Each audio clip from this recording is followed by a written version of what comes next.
Buenos días compañeros, buenos días profe. En el día de hoy vengo a hablarles sobre el asentamiento de una cimentación sobre arena basado en la resistencia a la penetración estándar. Entonces, bueno, empecemos. Esto se dio mediante el método de Meyerhoff, en el cual la propuso en 1956 en una correlación para la carga de neta para cimentaciones en la resistencia a la penetración estándar, como les estaba hablando anteriormente. Él, él propuso estas dos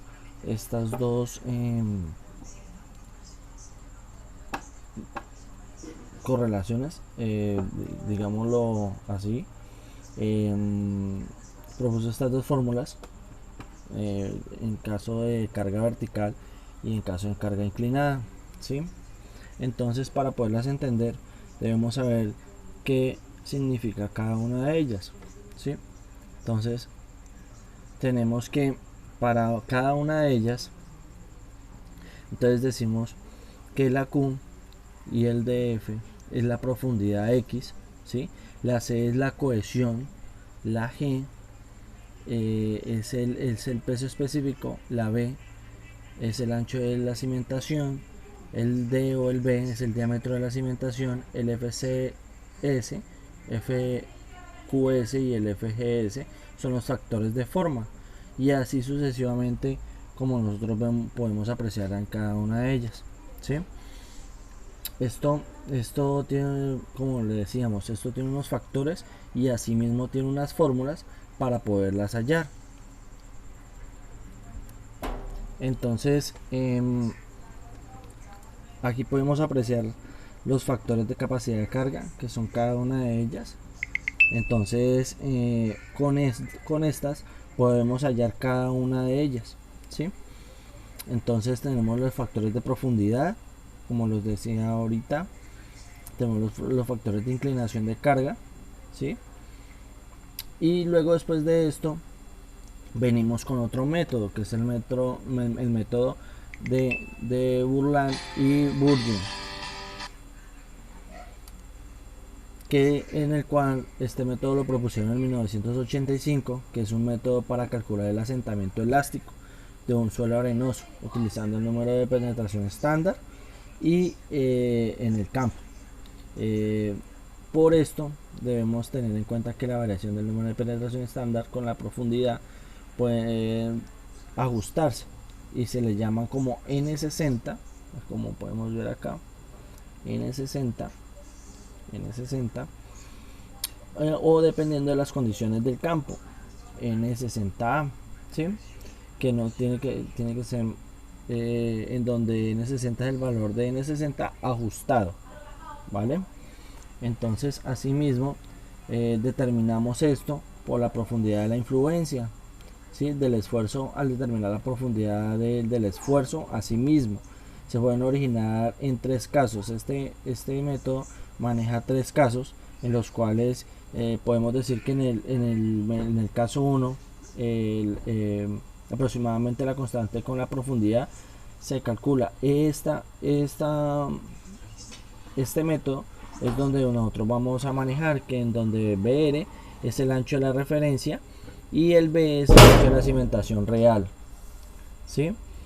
En el caso 2, si N60 o N60A aumenta en la profundidad, se utiliza la ecuación, que en este caso es esta, para poder calcular Z, ¿sí?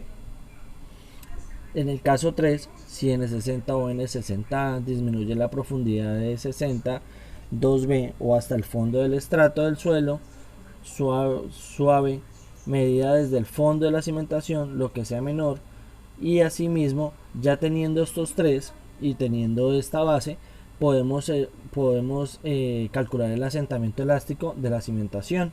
Se puede calcular con este, en donde alfa es una constante, alfa 2 es el índice de comprensibilidad y el alfa 3 es la corrección para la profundidad de influencia, en donde tenemos APA, que es la presión atmosférica, y L es la longitud de la cimentación. Entonces, para poder determinar esto, y poder hallar el alfa 1, el alfa 2 y el alfa 3, tenemos que tener en cuenta algo, que es que no, para esta fórmula se debe manejar una tabla, la cual aquí podemos apreciar. Entonces se maneja así. Entonces, dependiendo del tipo del suelo, ya sea arena normalmente consolidada o arena sobreconsolidada, ¿sí? O arena sobreconsolidada. Asimismo, tenemos las diferentes formas para poder hallar cada una de ellas. En este caso aquí podemos apreciar cada una de ellas, ¿sí? Para poder darle manejo a la fórmula dada por estos dos hombres. Asimismo, voy a explicarles un ejemplo. Entonces, bueno, para esto entonces tenemos este ejemplo en cuanto al método de Bourlin y Bourget.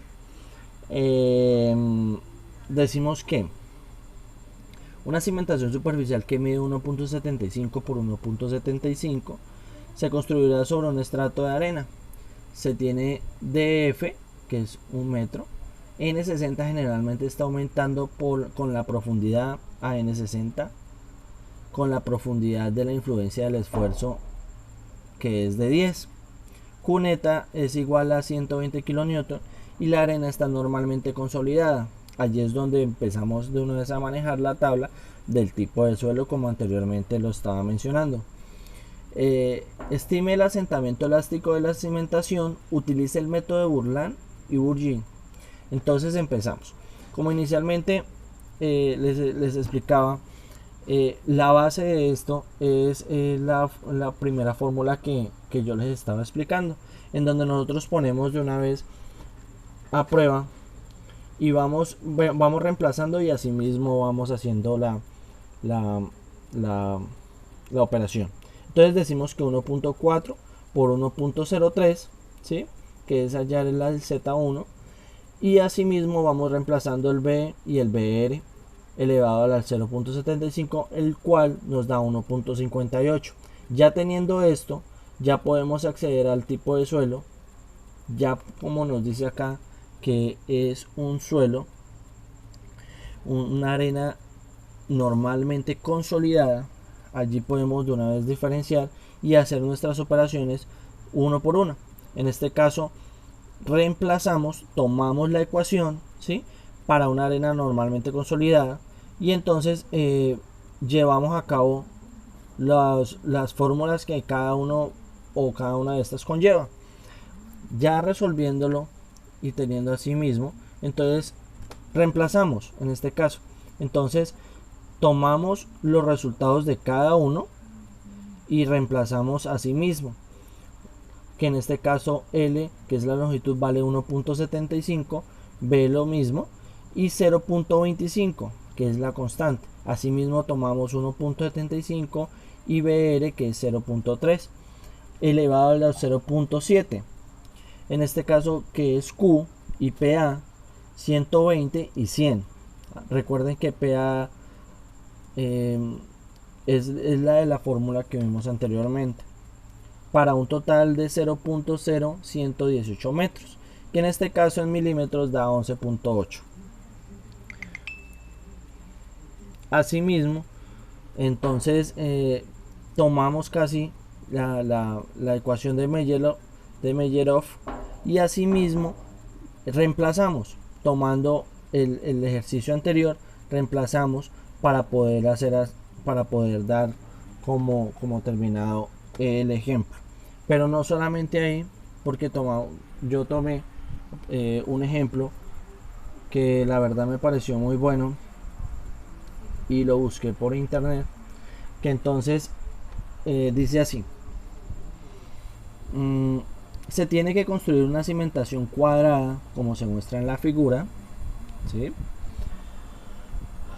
Suponga que Y es igual a 16.5 kN por metro cúbico y SAT es de 18.55 kN por metro cúbico. El ángulo es de 34 grados y un DF, que es la profundidad de 1.22 metros y una profundidad de D1 de 0.61 metros. Una carga permeable bruta con factor de seguridad de 3, que es equivalente a 667.2 kN, en el cual en este ejercicio debemos determinar el tamaño de la zapata. Entonces, tomando la fórmula como que habíamos que les había mencionado anteriormente, entonces empezamos donde la carga permisible es igual a la carga permisible sobre B al cuadrado. Entonces, asimismo, tenemos que 667.2 es igual sobre la B al cuadrado, que es lo que necesitamos en este caso, que es determinar el tamaño de la zapata, que es la base. ¿Vale? Entonces, tomamos la carga permisible por la carga de U sobre Fs. Se simplifica de esta manera para así poder hallar y determinar el tamaño de la zapata, ya que esta no tiene la C. Entonces aquí hago como un resumen también de cada una de ellas, de qué significa cada una, ¿sí? Entonces lo que hago es tomar el peso del estrato del suelo, que se obtiene al multiplicar la altura por el peso específico. Entonces tomo 0.61 por 16.5, que es igual al 10.07 kilonewton.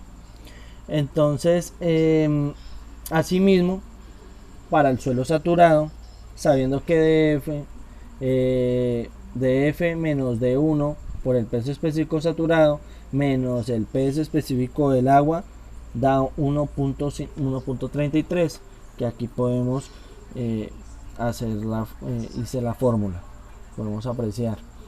Esto se suma y esto da un resultado de 15.4 kilonewton por metro cuadrado, que es la carga total. ¿Vale? Entonces tomamos y decimos que es NQ y N gamma. Entonces son los factores de capacidad de carga, que en los cuales nosotros tomamos de esta tabla, que entonces sabemos bien que son 34 grados, y estos son los índices que vamos a empezar a manejar de cada una de ellas. Sabiendo esto, entonces decimos que los factores de forma, que son FQS y F gamma, ¿sí?, reemplazamos y tomamos la fórmula que anteriormente habíamos mencionado y empezamos a reemplazar, obteniendo esta serie de resultados, y asimismo vamos identificando cada una de ellas para poder hallar y determinar el tamaño de la zapata. Entonces luego decimos que es el FQD y el D gamma, y asimismo los factores de profundidad. Tomamos la fórmula y empezamos a reemplazar cada una de ellas con los datos dados, y asimismo reemplazar, en donde colocando y reemplazando y haciendo la operación con la fórmula dada, tenemos como resultado que la base de la zapata es de 1.05 metros, en el cual podemos determinar este resultado.